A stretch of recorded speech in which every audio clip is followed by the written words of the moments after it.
Muy buenas tardes a todos. Muchísimas gracias por la invitación. Es un gusto estar acá.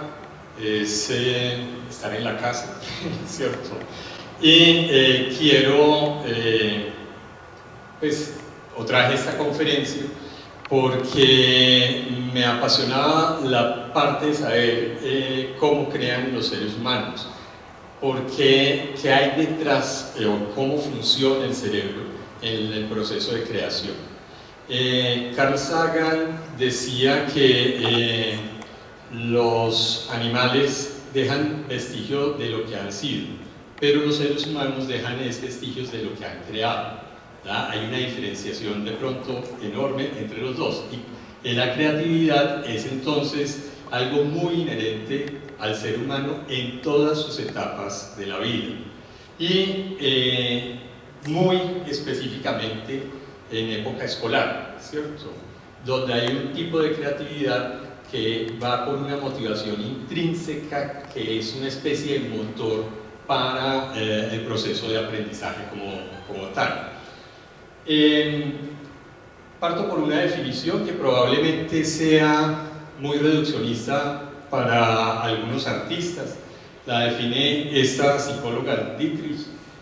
La creatividad se define como el trabajo que produce algo novedoso, inesperado y original, que a su vez es útil en un contexto social determinado.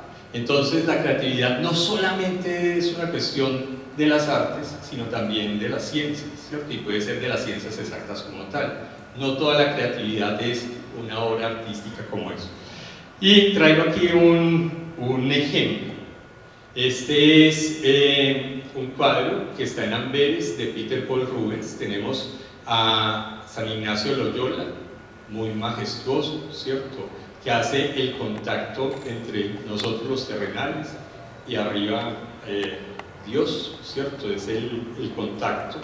Y vemos las figuras de un adulto que tiene una crisis epiléptica, otra señora que tiene una crisis epiléptica. Van a escuchar muchas cosas de crisis epilépticas porque es uno de los temas que también me apasionan. Y vemos el concepto de cómo se expresa algo que viene en los evangelios, ¿cierto? De creer en ese momento de que la epilepsia es una situación de mala fe, de no tener una creencia, una convicción, ¿ya?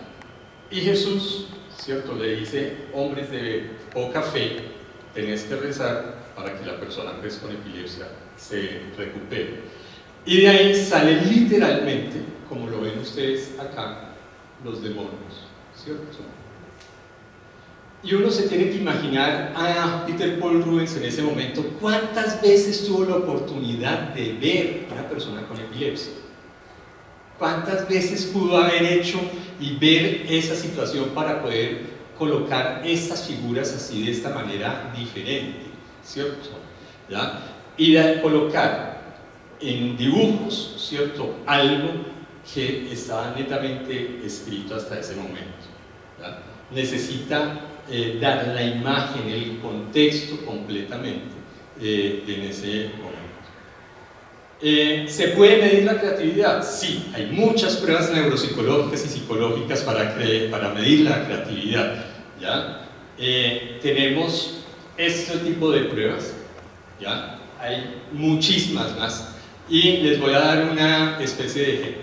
Tenemos un zapato y vamos a hacer la situación de que ustedes en 2 minutos tuvieran que decir y anotar al menos 20 funciones diferentes de un zapato, fuera de caminar, correr y proteger el pie, ¿cierto? Entonces puede surgir la matera, puede surgir la regadera, puede surgir de todo, hasta la mamá que utiliza como un chancletazo, ¿cierto? Mamás creativas que lo utilizan para otras cosas. Bien, esa es una forma de pensar, pues, de pensamiento divergente. Otra forma, colocar un tipo de figura, una línea, y decir: bueno, a partir de esta línea, hágame un cuadro, hágame una situación de un contexto general, ¿cierto? ¿Verdad? Una forma, y si lo colocáramos el mismo cuadrito entre todos nosotros, tendrían que salir alrededor de unas 100, 120 figuras diferentes. Ninguna igual a la otra, pero en alguna parte tendría que tener, digamos, este tipo de línea. O pasar una parte de arcilla, la parte de creatividad manual. Creemos figuras diferentes. Y hay pruebas que van, como esta de aquí, que coge la parte visual, táctil, olfativa, figurativa, matemática y todo, y hacen pruebas psicológicas estandarizadas y medidas para medir creatividad. ¿Bien? O sea, hay muchas formas de cómo poderlas medir. ¿Cuál es la relación entre la inteligencia y la creatividad? ¿Bien? Y ahí hay varias pruebas. Vuelvo aquí, volvemos a la parte de Jesús cura a una persona con epilepsia. Estos son ex votos, ¿cierto? Entonces, por la gracia recibida en Italia, y vemos la persona pues, que elimina los demonios después de haber sido curado con epilepsia. Y Samuel Benedicto cura a un monje, ¿cierto? También en Italia, y vemos las dos formas, un tipo de arte muy popular, probablemente muy poco preparado, frente a otro que tiene algún tipo de estudio y preparación y técnica detrás. ¿Listo? ¿Ok? Y sí, hay forma de cómo poder ver los procesos creativos a través de imágenes funcionales, se llama resonancia nuclear funcional, en el cerebro, ¿cierto? Y se ve que aquellas personas creativas que tienen una inteligencia normal, un IQ menor de 116, ¿ya? Disminuye la expresión de un sustrato que se llama N-acetilaspartato en la sustancia gris frontal derecha. Las personas que tienen una inteligencia mayor, ¿cierto?, tienen este incremento en zonas diferentes. Entonces parece que el proceso creativo sí tiene una relación con la inteligencia hasta determinado punto, y en personas que tienen una inteligencia mayor se activan zonas diferentes del cerebro, ¿verdad? Y fuera un fenómeno aparte de solamente la inteligencia. Y esto también lo muestra con, al medir, digamos, el flujo sanguíneo cerebral, ¿ya?, sobre inteligencia y creatividad. El flujo sanguíneo cerebral en reposo se incrementa significativamente en la región periciliana izquierda en personas inteligentes, mientras se disminuye en el prepucio en personas creativas. ¿Bien? Hay diferentes áreas eventualmente en el cerebro que pueden estar enfocadas muy hacia el proceso creativo. Acá, al realizar pruebas analógicas verbales que requieren habilidades intelectuales y creativas, resalta la activación bilateral de los lóbulos frontales, superior, inferior y medio, y la corteza del cíngulo en la resonancia nuclear funcional. Estas zonas se han asociado con actividades de razonamiento abstracto, como silogismos, sintaxis y creatividad lingüística.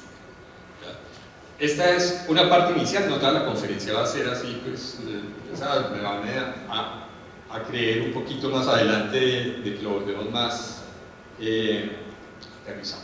Necesitamos dos estructuras grandes en la creatividad: el lóbulo frontal y el área de asociación. El lóbulo frontal va desde la parte de la frente hasta detrás de la oreja, es el lóbulo más desarrollado y más grande de todo el cerebro. ¿Bien? Y el área de asociación es un lugar donde confluyen el lóbulo temporal, que tiene que ver con toda la parte de audición, el lóbulo occipital, que tiene que ver con la visión, y el lóbulo parietal, que tiene que ver con toda la sensibilidad. Esa área de asociación es muy, muy importante. ¿Bien? El lóbulo frontal va a tener actividades que son función ejecutiva. Función ejecutiva es la planeación de procesos. Planeo algo, lo desarrollo, lo termino y lo evalúo. Eso, en términos muy globales, es función ejecutiva. ¿Ya? Tiene que ver con la atención, ¿cierto? Y la corteza prefrontal dorsolateral parece que tuviera que ver con el proceso creativo. ¿Qué me va a ofrecer el lóbulo frontal además? El tener la mente abierta. Para ser creativos tengo que tener facilidad de tener la mente abierta y de aceptar diferencias y diferentes puntos de vista. Es algo muy importante y que va a aparecer varias veces, digamos, en el proceso creativo. El área de asociación temporoccipito-parietal pues va a tener el procesamiento y la asociación de la información sensorial, y los dos confluyen para tener un proceso creativo. Bien. Vamos. Creatividad y genética. ¿Existen genes para la creatividad? No es una pregunta que se han hecho hoy en día los investigadores, es una pregunta que se la hizo Juan Sebastián Bach, ¿ya? Él hace un árbol genealógico de su creatividad musical y sus ancestros musicales, ¿ya? Él se sitúa aquí como persona que tiene alta capacidad musical, ¿cierto? Y empieza a decir, bueno, estos que tienen este simbolito no son muy aptos musicalmente, los otros, estos sí un poquito más, y estos muchísimo más.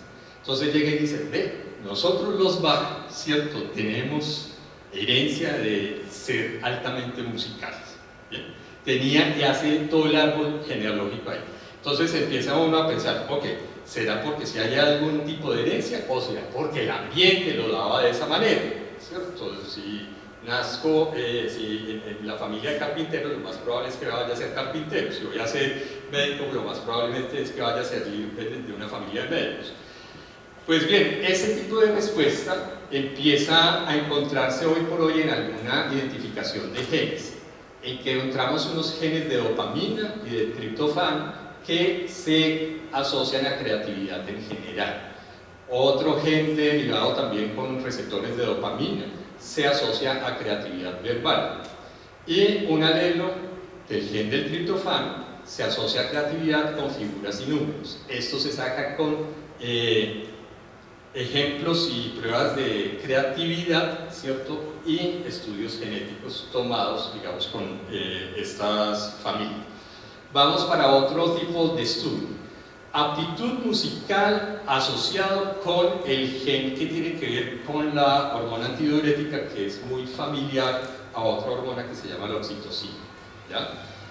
Toman, esto es un estudio hecho en Finlandia, 19 familias, 343 personas, entre ellos músicos profesionales o amateurs.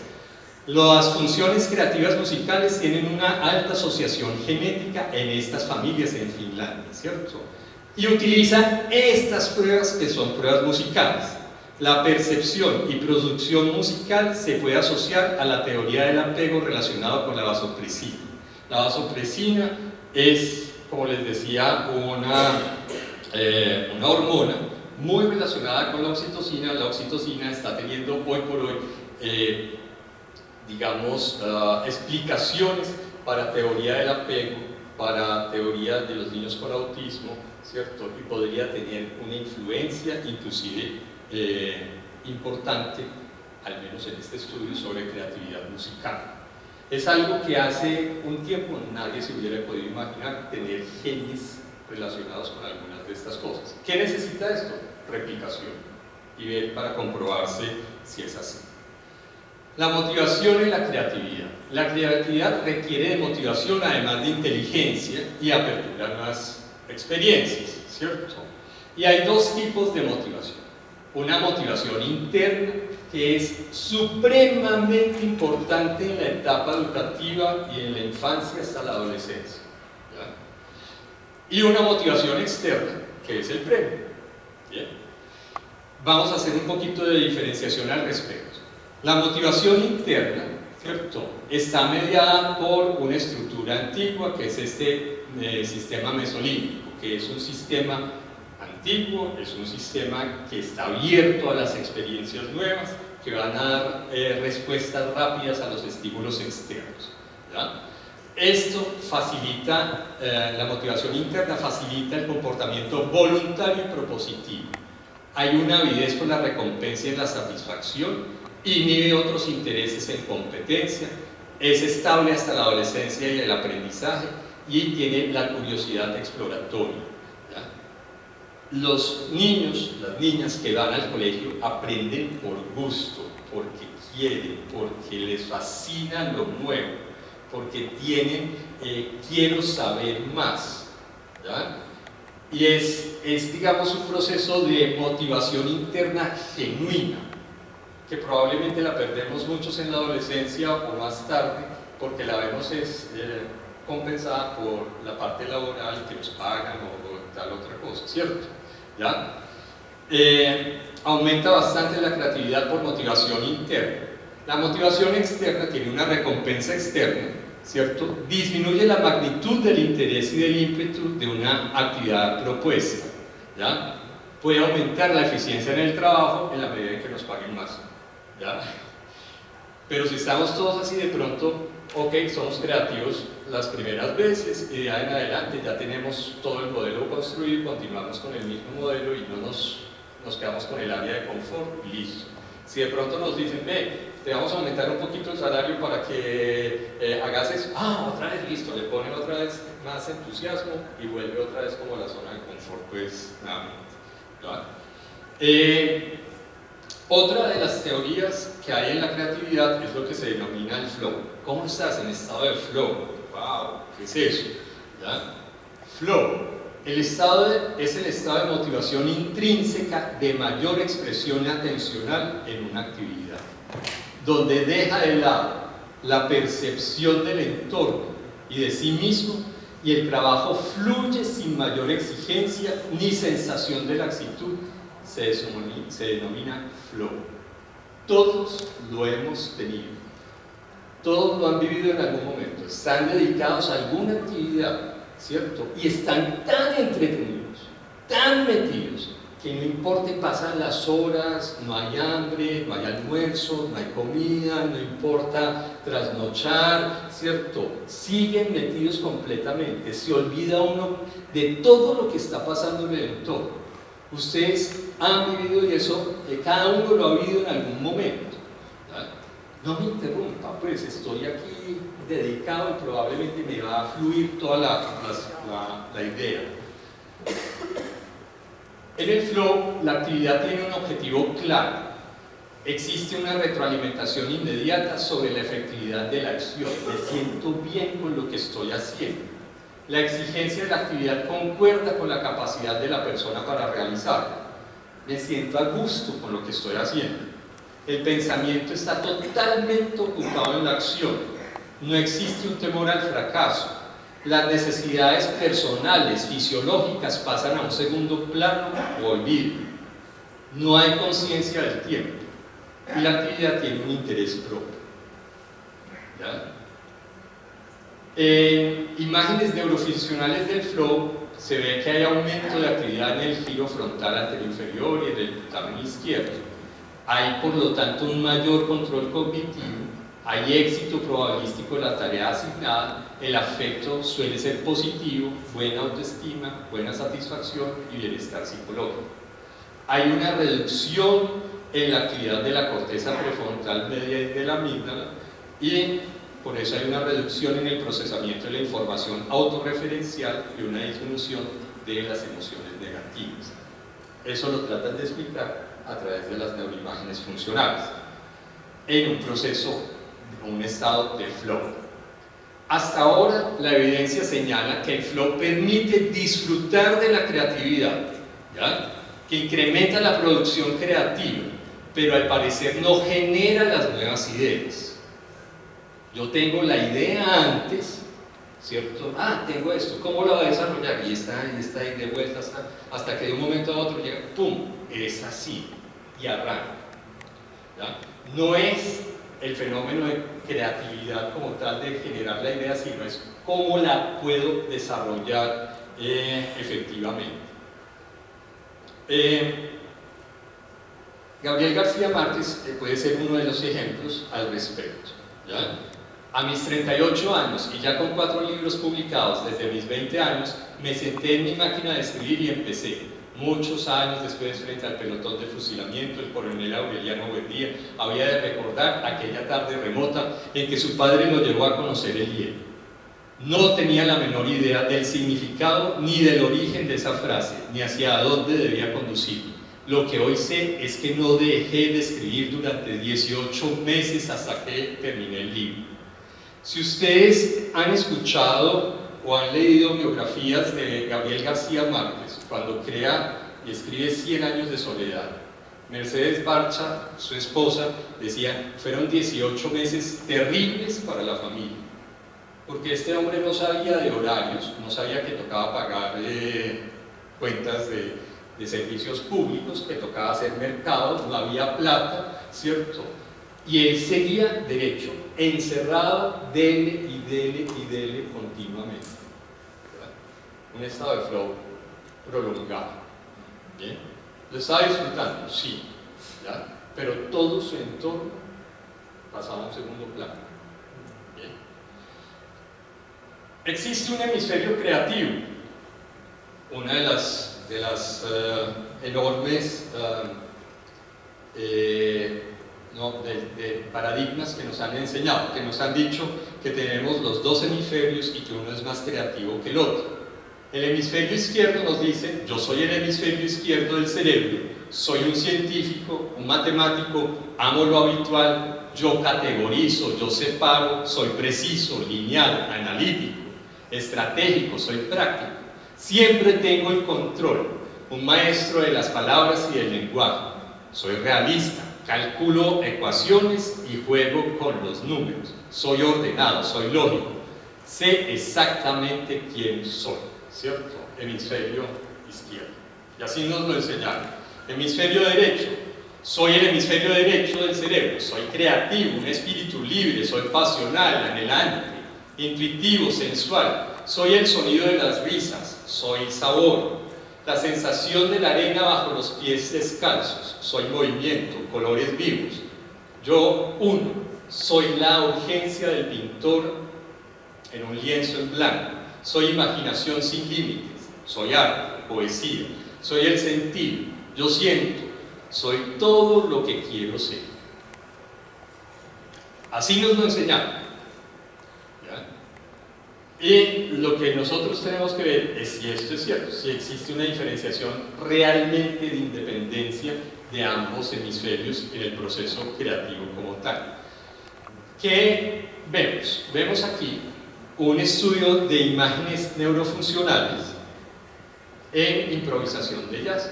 Los que saben de música saben que el jazz requiere en muchas oportunidades bastante improvisación. ¿Bien?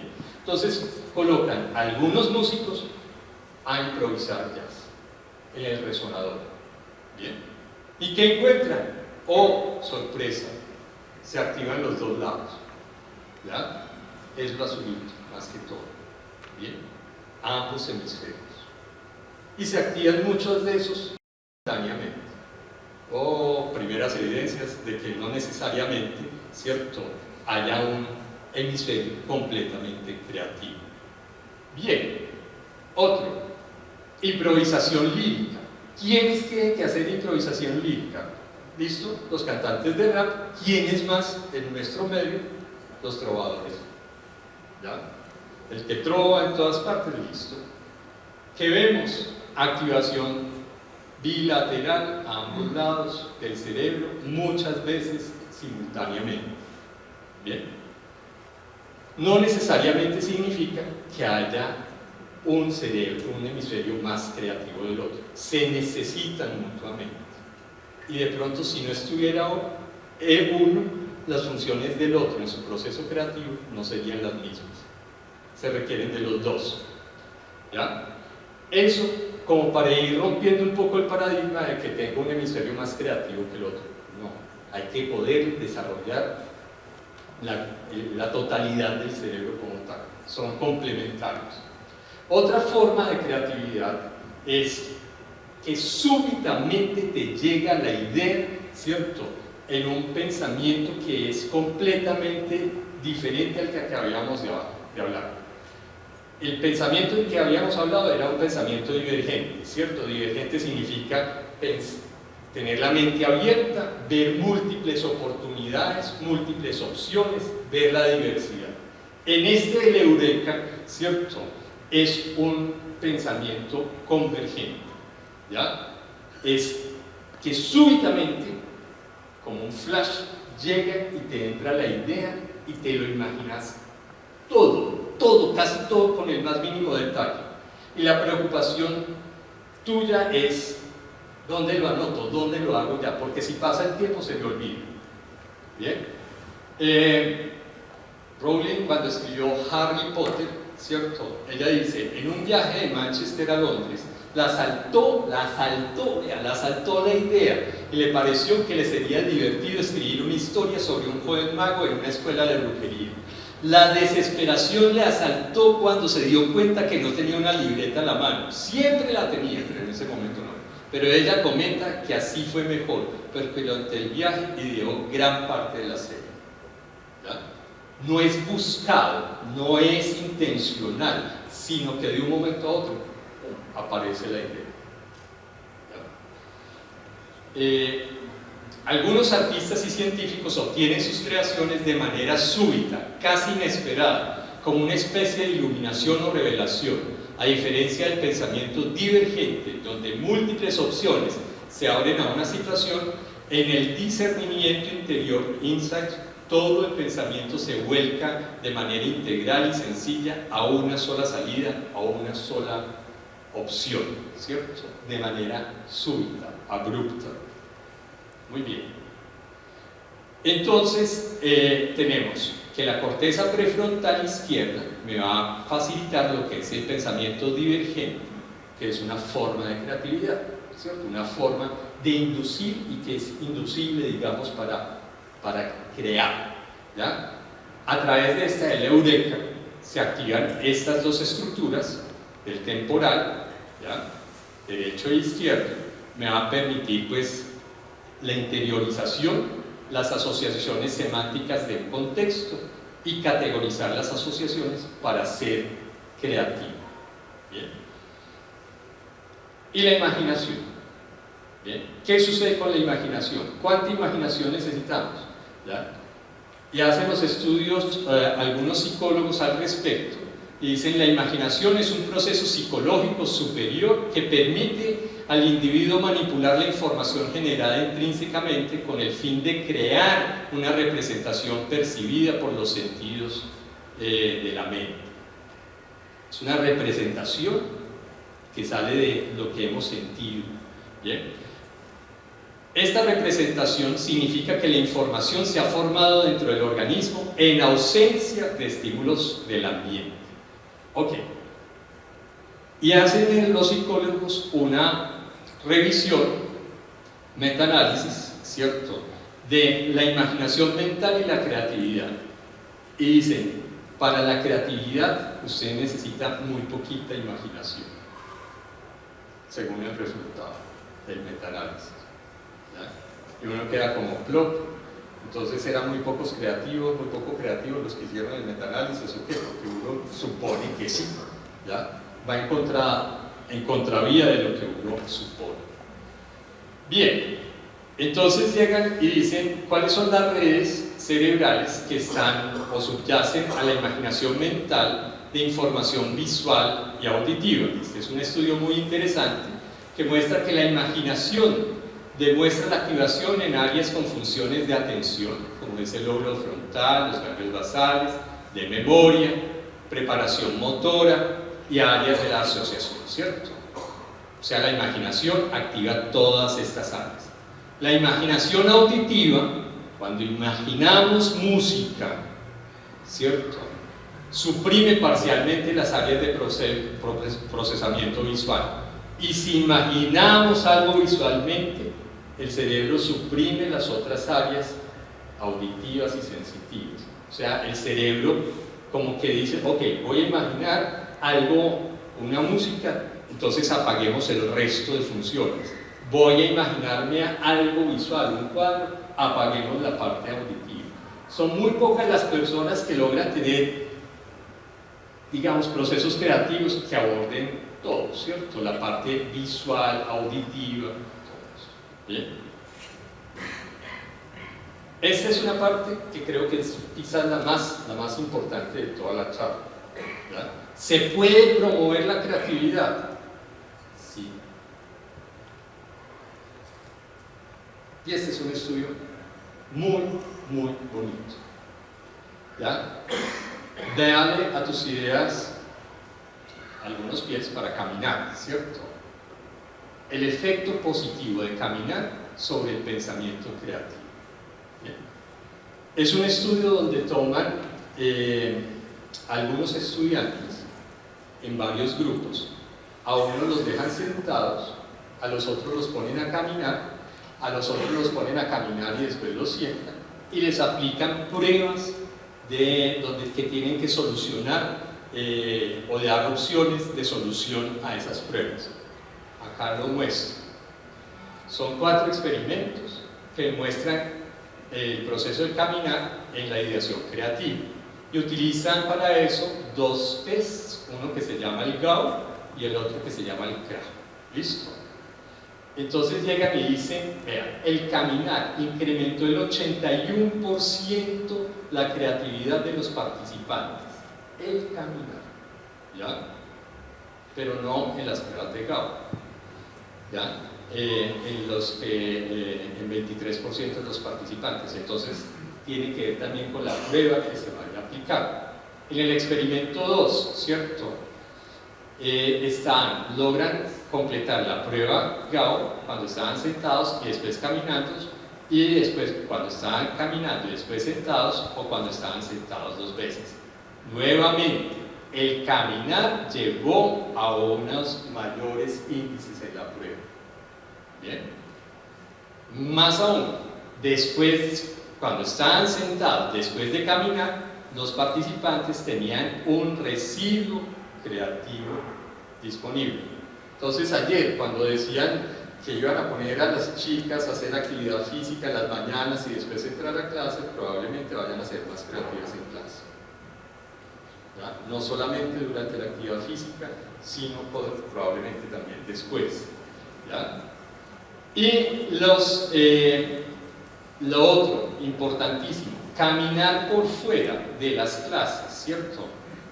Creaba la calidad mayor y de mayor calidad de analogías, ¿cierto?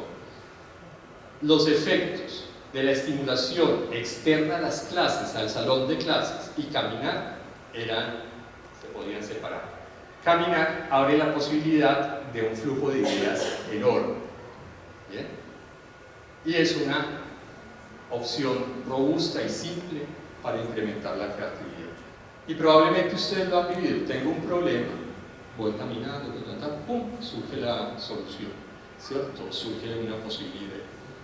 ¿A quiénes les pasa, quiénes lo hacían en filosofía? Los peripatéticos, ¿cierto? Probablemente andaba el maestro con sus estudiantes caminando y aprendiendo. Ok, la actividad física facilita la creatividad, disipa la función ejecutiva en otras cosas, ¿cierto? Y un buen ánimo por el ejercicio incentiva la ideación de nuevas ideas, la relajación y la supresión de la memoria permite el surgimiento de nuevas ideas asociativas y el ejercicio incrementa la función de memoria en el hipocampo. Y de eso hay al menos unos 20 estudios pues, al respecto de actividad física y creatividad y memoria inclusive. Lo otro, la creatividad en el aire libre, en el campo, ¿cierto? ¿Ya? Incrementa pues el razonamiento y la inmersión al meterse, digamos, en zonas verdes. Inclusive algunos psicólogos llegan y dicen, para que usted tenga una posibilidad de mayor creatividad y tranquilidad, coloque una imagen del campo frente a su computador y si no es eso, coloque una hojita verde, ¿cierto?, frente al computador y le puede ayudar a ser más ingenioso y más creativo. ¿Ya? Hay unos estudios de psicología solamente con eso. ¿Ya? Y obviamente la experiencia multicultural, ¿ya?, todos lo vemos y todos lo hemos vivido con las comidas fusión, con la parte de ir de un lado a otro, la integración de las diferentes culturas, ¿cierto? Va a incrementar la posibilidad de creatividad.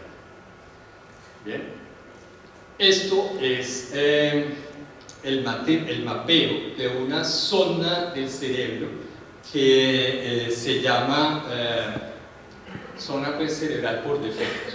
¿ya? La zona cerebral por defecto es aquella que se activa cuando las demás áreas cerebrales se van a descansar. ¿Me explico? En este momento, yo espero que todos estén poniendo atención, entonces la zona cerebral por defecto está apagada.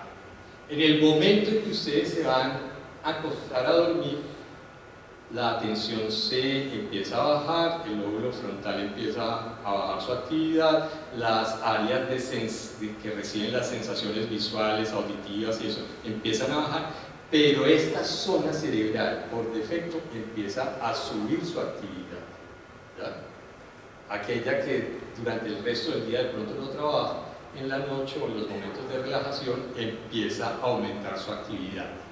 Bien. Entonces dice, en los momentos de relajación, distracción u ocio, en los que no se requiere una atención sostenida y dirigida, se activan las cortezas prefrontal, del cingulio, prepúneo, constituyendo la denominada red neuronal por defecto.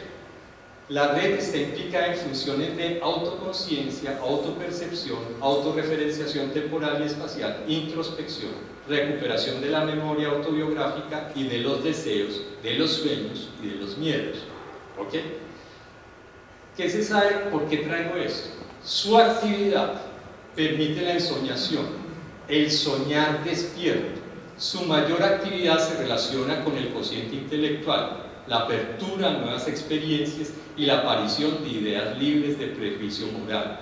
Las condiciones previamente descritas son propicias para la creatividad.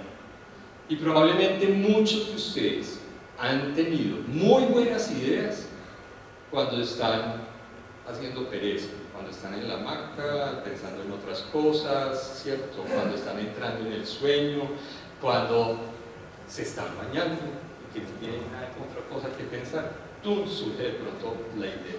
¿Y por qué? Porque las otras áreas cerebrales están apagadas, por así, y esta empieza a surgir y empieza a tener, digamos, su actividad. La misma red mantiene la actividad durante la etapa del sueño de movimientos oculares rápidos o sueño morbo. Y aquellas personas que logran acordarse con mayor frecuencia de sus sueños, tienen una apertura a experimentar cosas novedosas y una mayor creatividad. Vuelvo e insisto, ¿cierto? El sueño es muy importante en el proceso de aprendizaje y en el proceso de creatividad. Cuando estamos hablando de chicas que están en cuarto y quinto, tienen alrededor de 11 años, deberían estar durmiendo 9 horas todas las noches. ¿Ya? Toda noche, cada noche. ¿Bien? Esta etapa de movimientos oculares rápidos ocurre en la segunda mitad de la noche con mayor frecuencia. ¿Ya? Y esa etapa de movimientos oculares rápidos es donde se fija para un tiempo más prolongado lo que se aprendió en ese día. Entonces, cuando nuestras hijas o nuestros hijos se acuestan a las 10 de la noche y se levantan a las 5:30 de la mañana, tienen 7 horas y media de sueño. ¿Bien? Y la cantidad de etapas de movimientos oculares rápidos se disminuye.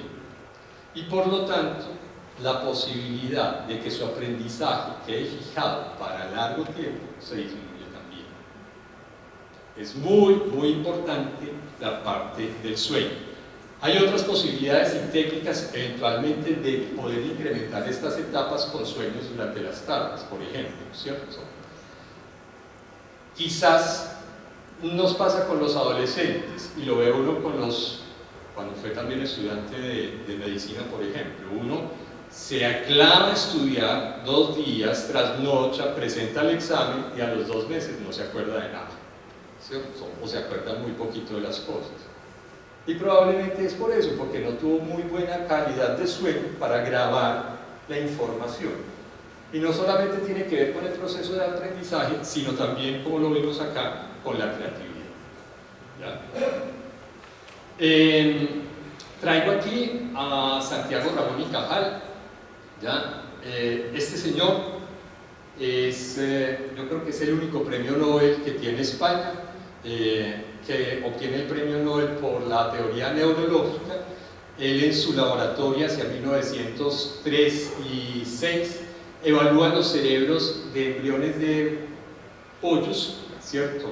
Y a través de su microscopio describe todas las neuronas y el tipo de neuronas y las redes, que hace más de 1000 de estos tipos de dibujos, y establece que las neuronas todas tienen conexiones y que no se separan entre sí, ¿ya? Lo traigo aquí a colación no tanto por esta parte de su historia, sino porque tiene un libro que se llama La vida vista desde los 80 años. El libro es un poquito aburridor como tal, pero una de las frases me llamó mucho la atención, porque él a los 80 años seguía publicando, seguía dando clases, seguía haciendo cosas, y él decía: la vejez inicia cuando se pierde la curiosidad. Y probablemente eso nos sacude de una manera dura, porque de pronto tenemos jóvenes, muy jóvenes, viejos, porque no se asombran con nada, ¿ya? No tienen mayor curiosidad, todo lo quieren tener así nomás, pero no motivarse a salir. Y probablemente tenemos muchísimas personas de la tercera edad o de la edad de nosotros que seguimos siendo jóvenes porque seguimos teniendo la curiosidad de hacer las cosas, lo de buscarlas, ¿ya? Conclusiones: el avance de las ciencias del comportamiento, aunado al desarrollo de las neuroimágenes y la genética, han permitido afianzar los aspectos neurobiológicos de la creatividad, abriendo espacio para mayor desarrollo e intervención, así como una mayor explotación de los procesos creativos, tanto en las artes, la investigación, como en campos de la vida diaria, como lo es la educación. Pienso que las neurociencias, neurología, neuropsicología, psiquiatría han tenido un avance enorme en las últimas 2-3 décadas con todo este tipo de ayudas. Pienso que gran parte de los resultados que arrojan muchos de estas investigaciones hechas por psicología y eso deberían aplicarse y podrían aplicarse al proceso educativo, ¿ya? De generar quizás estrategias didácticas novedosas, ¿cierto? Porque lo hablo no solamente en el ámbito escolar, sino universitario. Todo esto nos está rebatiendo, digamos, las clases que damos ocasionalmente no ocasionalmente, con bastante frecuencia en la universidad, ¿cierto? Ante un salón no de 30 o 35 alumnos, sino 100 y 120, cuando vemos que probablemente no sea muy efectivo. Quizás lo que deberíamos hacer es andar con grupos de 5 o 7 personas que estar caminando y discutiendo los problemas y ver cómo se solucionan, ¿ya? O sea, desde el punto de vista de la educación, creo que se abre un enorme espacio para la exploración y la creatividad, no solamente de nuestros estudiantes, sino de los propósitos que se tienen en la formación de educación, de pedagogía, ¿ya? Muchísimas gracias por su atención, espero no haberlos atiborrado con muchísima información.